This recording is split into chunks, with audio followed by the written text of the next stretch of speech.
Hey guys, it's Venom with VRML Season 2 just around the corner. There have been a ton of new teams popping up getting ready to compete. Before we get started, if you're interested in joining a team, the best way to get involved is to join the Echo Arena Discord. This is a great resource to find new teams, learn from other players, and get the latest news and updates for VRML. I also have my own channel that I'm using to schedule training sessions with individuals and teams. You can find the link to it in the description below. Today, we'll be talking about the different positions in Echo Arena and what their contributions are to the team. This is a basic foundation that we'll be building on in future tutorials, and I hope many teams will find it useful. So let's get started. Alright, we're going to start with something that may be somewhat controversial in the Echo community, but I believe that this is important. The term striker gets thrown around a lot, which refers to a player position that is dedicated to goal scoring. While I agree that this term makes sense, it's a bit too vague to build and organize a team around. A lot of teams that are recruiting are searching for strikers, and then try to strictly use them to score goals, which vastly underutilizes the remaining positions on the team. As soon as an opponent recognizes which player is the main striker, all it takes is placing heavy man coverage on them, and your team is then left struggling to put any points on the board. The main takeaway that I want you to get from this is that every player on the team, regardless of their position, should be training and mastering their shot. When I was captaining Nova, we called these forward positions wings. I played left wing, and Zesper played right. The reason for this is that it helps better organize your positioning. As the disc moves further down into enemy territory, the goal is to spread out around the 3-point bubble and open up for cross passes. By having dedicated sides, it helps to lower the chance that your main shooters accidentally overlap each other. Too much pressure without a pass option will significantly increase the odds of a turnover. So, here's a diagram of the best positioning zones for each wing. You can see that both offensively and defensively, these positions are heavily focused on their particular side. This also helps put trust in your other teammates to cover their zones. Many new players end up in the habit of chasing the disc around the arena. This can actually be really harmful in the event that your team does win the disc. Often in these situations, the player will get possession with only a couple seconds to decide what their next move will be.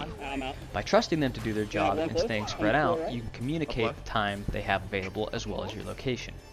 This provides them with a pass option instead of instantly clearing to the other side, which often ends up in another turnover.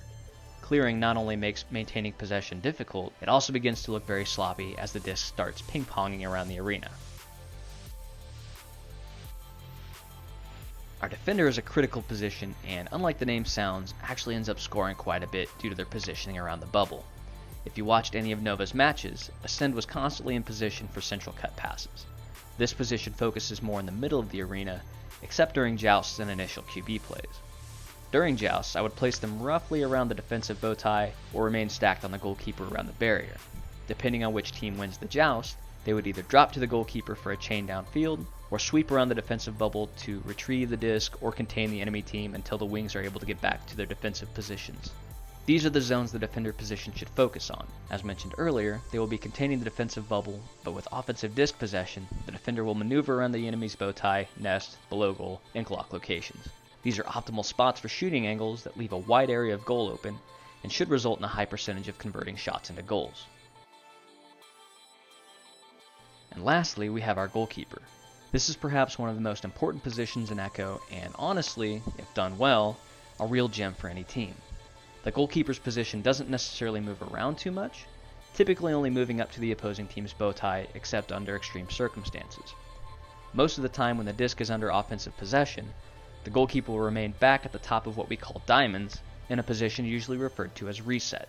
Your job is to be available in case the defense is covering your attackers heavily enough that they can't break into the bubble for a clean shot. In this instance, it is often best to kick the disc back to reset so that it potentially pulls the defense out and allows your offense to set up in new positions. Resets have become a vital strategy in high-level play and becoming used more and more as the game evolves. As the disc changes possession, the keeper will stagger their way back to goal, adjusting to the playstyle of the opposing team. If they are playing a controlled clear chain offense, it usually is best to get back as quick as possible.